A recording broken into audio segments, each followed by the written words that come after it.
Hello, today we'll be discussing the impact of fishing on the ocean sustainability. This is our table of contents. We will first go over the project and what and why we researched this. Then we will talk about the data sources we used, and then we'll talk about how we prepared the data and cleaned it up to create the visualizations, and then we'll present the visualizations and end with our conclusions.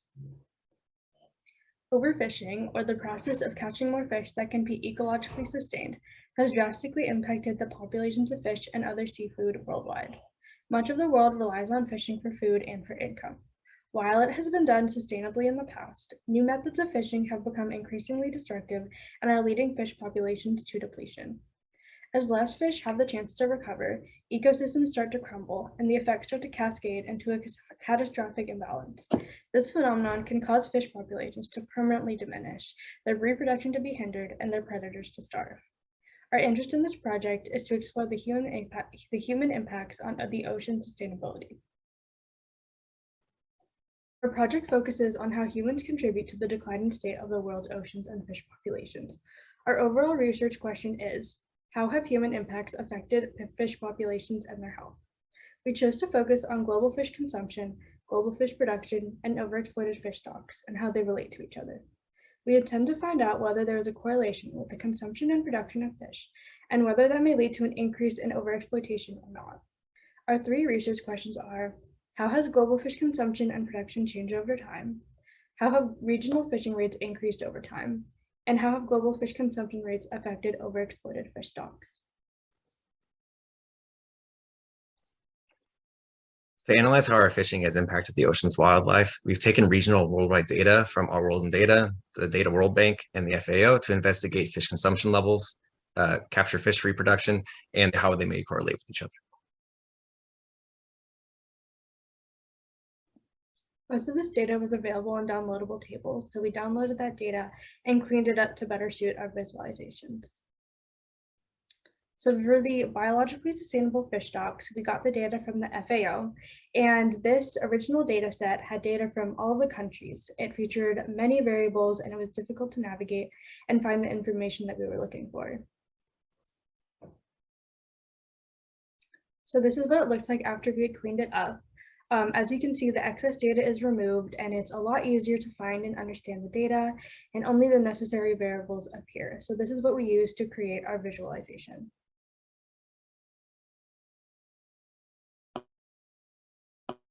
We have a second set of raw and clean data. So this is the worldwide production data from all the countries and between 1960 to 2018.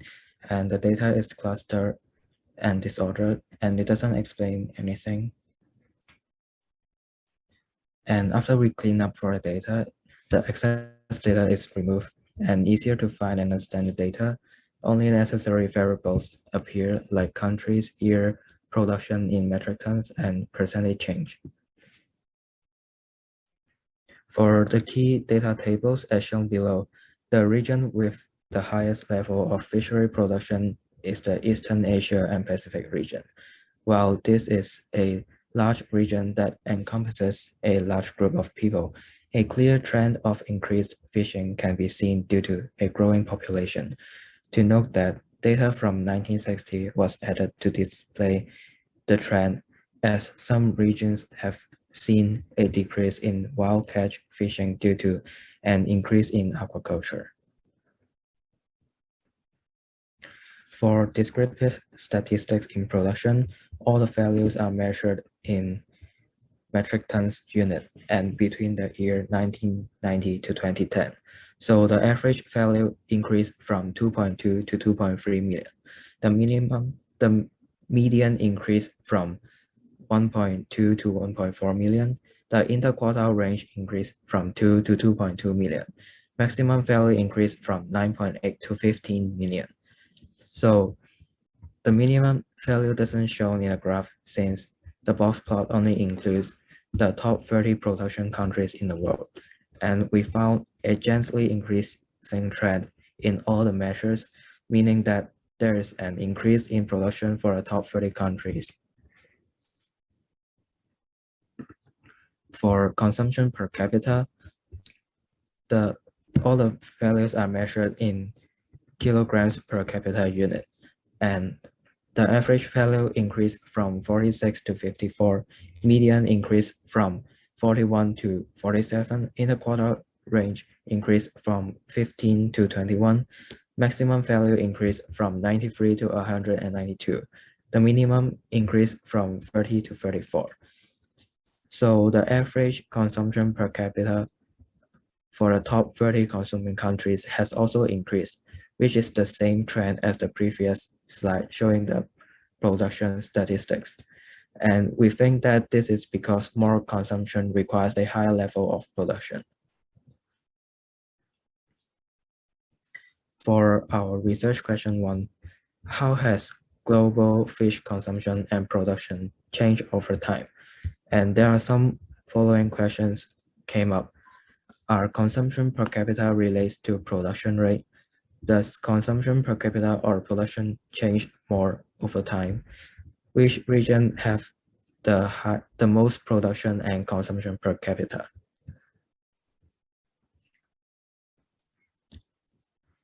And for research question 1, all the sources are from our World in Data Organization for the production and consumption per capita. The first choropleth map we have for 1990, we can see Iceland, Japan, and Norway were the highest consuming countries. Japan, Russia, and Peru were the largest production countries.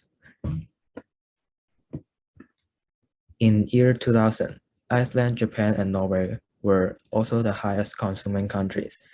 China, Peru, and Japan became the largest production countries in the world. In year 2010, Iceland, Japan, and Norway were still the highest consuming countries, while China, Peru, and Indonesia were the largest production countries. For visualization 1, for a line graph in the top left corner, the x-axis shows the year between 1990 to 2010. For the y-axis, production rate is on the top and consumption per capita in the bottom.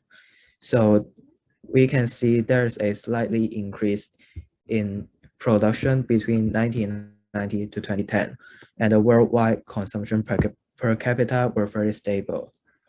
For the top right corner, the scatter plot shows consumption per capita and production rate in 2010. And we can see Iceland consumed the most and China produced the most. For the bottom part,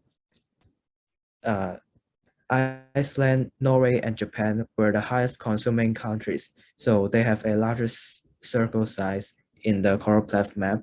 China, Peru, and Japan were the highest producing countries, so they have a darker color in the choropleth map. And there are some takeaways from the free choropleth map and the visualization. So the worldwide production rate gently increased over time.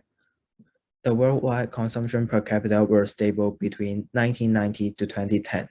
Peru is one of the largest production countries between 1990 to 2010. Iceland, Japan, and Norway were the highest consuming countries between 1990 to 2010. And we also found coastal areas have a higher consumption per capita and production rate. Consumption per capita and production rates in Africa, Europe, Oceania, South America, and North America are stable. Asia occurs an increasing trend in consumption per capita and production rate, especially in China, India, and Indonesia. And lastly, consumption per capita aren't proportional to production rates. So countries with the highest consumption doesn't mean they produce the most. Next, we wanted to further investigate fish reproduction and use it as a metric to measure how much the world, more specifically each region, has changed its fishing rates over the years. Just to note, this data is very generalized to what we have available and can measure, and includes a wide variety of different fishing practices and it deals with a very incredibly diverse wildlife population. When we investigated this pattern, we found that the wild capture fish reproduction has stagnated in many regions and has stagnated on a global scale. So to view this relationship in greater detail, we've expanded the year range to include all of our data, which dates back to the 1960s. As you can see, this shows that even though global wild fishing rates have stagnated in recent years, these levels are still quite high and may have an impact on the ocean's wildlife. We may or may not see this later in the presentation. So to investigate this on a more regional scale, we've also processed this data like we have on other data sets, removing the unnecessary entries for the analysis we should perform. As we see on the right, this data includes the region, the year, and the wild fish reproduction in million metric tons. While many regions have seen a general increase in their wild capture fish reproduction, there are some regions that not only have seen either a decrease, but also a stagnation in their growth of wild fishing rates. However, as we've seen before, these are still quite high in both a regional and a global scale from their 1960s era fishing rates. So from this, we have found that a possible reason why there isn't a clear correlation between modern wild fishing rates and consumption rates a possible reason is that our year range does not expand to show the clear relationship as we've seen from the 1960 era's levels.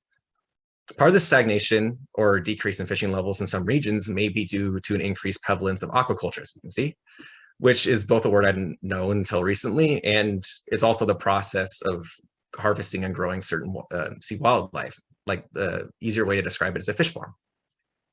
In many regions, we still experience elevated levels of wild fishing, which may or may not have negative consequences on the ocean's wildlife, as we'll see soon.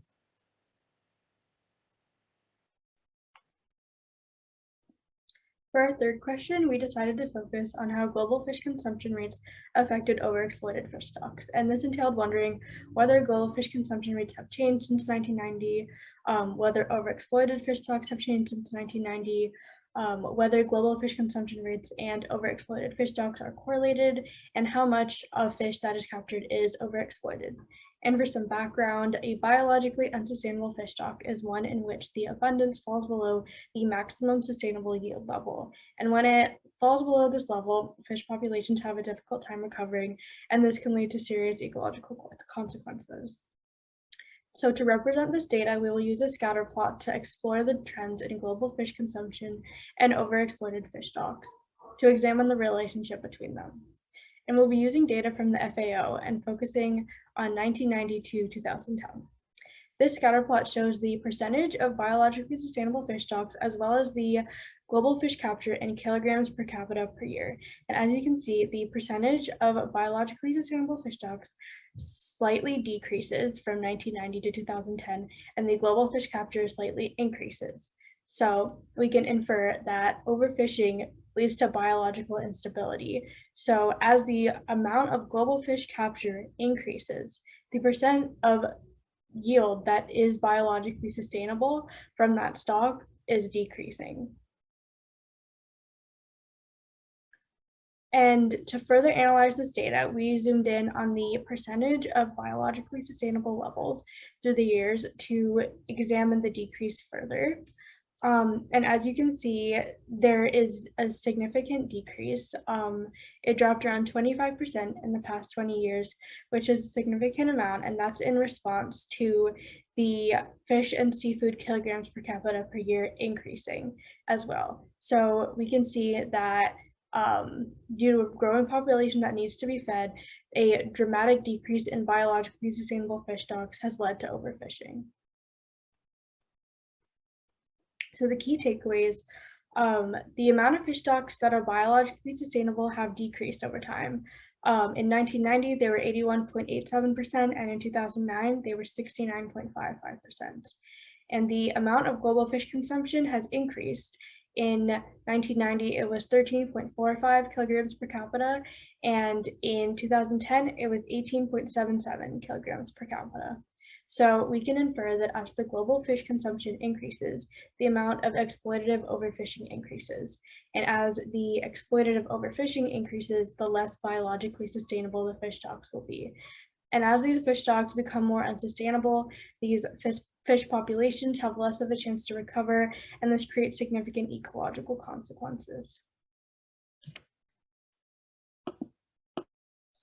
In general, growing populations require more food to sustain themselves. Therefore, we have seen greater levels of seafood consumption across the planet, especially in regions that have seafood as a dietary staple. As Henry mentioned before, these regions primarily include coastal regions. To supply these higher levels of seafood needs, we have seen greater levels of fishing, and these elevated levels of fishing have resulted in a growing share of exploited fish stocks, as Minola mentioned before. Even though some regions have begun to move from wild capture fishing and relying more on aquaculture, these elevated fishing levels and overfishing have still seen an impact on the ocean's sustainability. Our data is very generalized over large regions to include a wide variety of fishing practices across an even more diverse range of wildlife. So if you want to investigate further, specific practices or impacted species in different regions can be further explored to see how they may or may not be correlated. And also there are other environmental factors and changes that you can investigate further that may have impacted the ocean's sustainability, such as plastic pollution, ocean acidification, sea level rise, and rising temperatures and other environmental or human impacts that we may have on the ocean's wildlife. And that is our findings on how fishing practices may or may not have impacted the ocean's wildlife, and some other avenues you can pursue if you'd like to research further on this topic. Thank you.